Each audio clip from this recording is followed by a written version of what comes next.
Hey everyone, Frosty Reaper here, and man, do we have an update for you today. As the title says, we have some crazy information about what may be coming in Season 3 of DMZ. Now, all of the information we are going to go over here is leaked information found on Twitter and other various sites about the coming season. This has all been created a whirlwind of information about viewpoints and opinions regarding the future of DMZ, and I want to state now that none of this is obviously fully confirmed, but it definitely sounds really good, and hopefully it turns out to be real. So let's go ahead and jump into that information. So firstly, it sounds like they're looking to implement a faction reputation system. This would be similar to how reputation systems work in games like World of Warcraft or other RPG games. Based on this information, you would build a reputation system with one of the factions, and this in turn could alleviate the aggression of that faction, meaning that certain AI in DMZ may be less likely to attack you if you have a favored reputation with that faction. Now, with how overpowered the AI consistently seems to be, this would actually make a lot of sense. Now, in my opinion, you would need to be able to balance this, as you shouldn't be able to have a great rep with every single faction and have none of the bots be able to attack you. Think of it like a scaling system. If you are really good with one faction, your faction level is a little bit lower with the others. This, again, in my view, aligns perfectly with how powerful the AI seem to be and would push you to run those faction missions to improve your reputation with. Now, this faction mission reputation would also include a faction buy station, which rewards you with how good or bad your reputation is with that faction. Hopefully, this would also include good rewards like skins and blueprints or some other type of nice reward other than XP, which seems to be the favorite reward handout currently for those faction missions. And I would also hope that once you have a fully stacked faction reputation, there would be some type of major blueprint or skin or some type of reward that would make it worth grinding out that reputation level, because if you've ever done reputation levels in other RPGs, they are a grind and a half, but usually have a really good outcome or a really good reward for you to do that grind.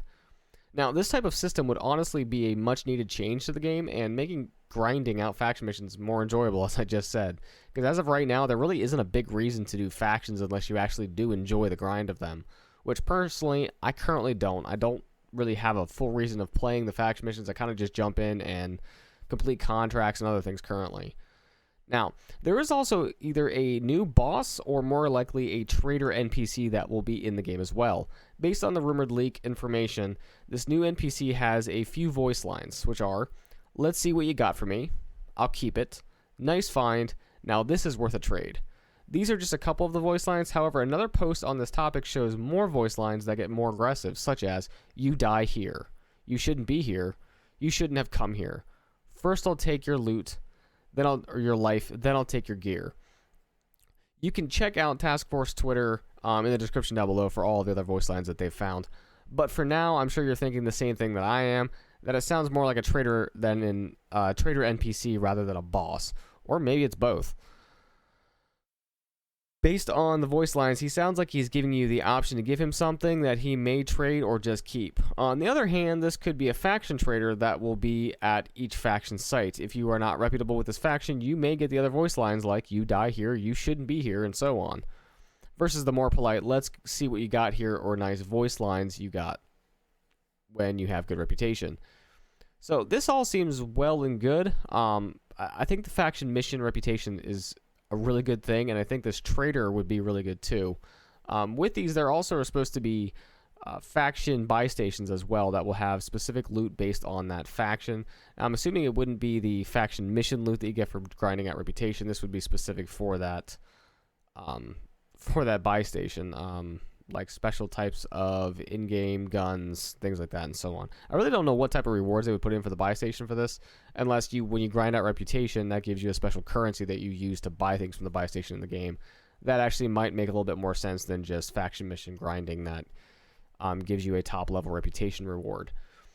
And as far as the trader NPC, who I believe is called Scavenger, or that's what they've named it based on the data leaks, this NPC could be available to give you more faction missions or quests, if we want to use that word from like an RPG perspective. You could load into Al-Mazrah or Ashika or even Building 21 maybe, or the new map that could be possibly rumored for Season 4, but I don't have anything to back that up at the moment. He could give you special quests while you're in there, or special faction missions to complete for a special time-sensitive piece of gear or skin, blueprints, whatever. So there's a lot of opportunities here that could make the game grow a lot more and be a lot more in-depth, because right now I'm sure a lot of us have been feeling that other than faction missions, there really isn't a whole lot to do, which is why there's so much team killing. I believe there's so much team killing going on of people just going in the game and just finding teams and doing PvP stuff, instead of focusing on the actual PvE element of the game, because there just isn't a whole lot there. Now, this all sounds like great changes that I truly hope are going to happen, and as I said earlier, at the moment DMZ is honestly a bit dry up until this information came out. As I said earlier in the video, this is unconfirmed information, so we will have to see what comes out of it down the road. And as always, I'll continue to monitor the information and have updates as soon as I can about the information once it's available.